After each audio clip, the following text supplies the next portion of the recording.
Arantzazuko Artzai eskolan gaude, ez nuen sekula pentsatuko artzai izateko ikasi beharra zegonik. Denetarako ikasi behar izaten da, Tantako ere bai. Bai. Baina barruan eramaten dan zerbait ere izango da, ez? Dudari gabe. Euskal Herritin ia betidanik, transmisio izan da gurasoetatik seme eta, ez? Baina eskolak aspalditik, iparralden badio 30 urte irakaskuntza bat zegoela nekazaritzan ikasteko, eta hartzantzan zeatik, ez? Aizuta hemen, zer erakusten dezue alegia, ze ikasgai daude, teoria, praktika, nolakoak dira zuen klaseak? Biak uztartu egiten die, ez? Hortan, hasiera-hasieratikan, 10 modulo, astebetekoak, eta ikasten dugu, zen nolako hartzantza egin nahi duten, nola nahi dute orientatu produzioa, edo esnetara, edo gazta egitea, edo haragi saltzera. Egun zenbat ikasle dauzkazuen?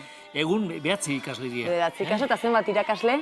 Irakaslek 6 aritu geha gehien bat. Ikasleak danak euskaldunak, batiz? Ez. 6 die Euskal Herritikan, etorritakoak, eta badago kanario bat. Kanario bat? Bai, kanario bat, izugarrizko bokazio daukena hauntzekin lan egiteko. Dago beste bat madrileñoa, eta beste bat Guadalajarakoa. ¿Cómo aterriza un canario en Arantzazu y en una escuela de pastores?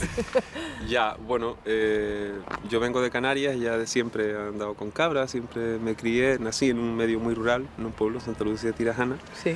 Y bueno, siempre tuve afición con las cabras, he andado con mayores, pues nada, en este mundo. Y bueno, pues ya este año me decidí, quería montar ya de una vez a lo mejor mi propio rebaño, mi propia cuadra. ¿Ese es un poco tu objetivo? ¿Vivir de las cabras? Eso es, intento. Y bueno, pues ¿dónde mejor aprender? Pues aquí.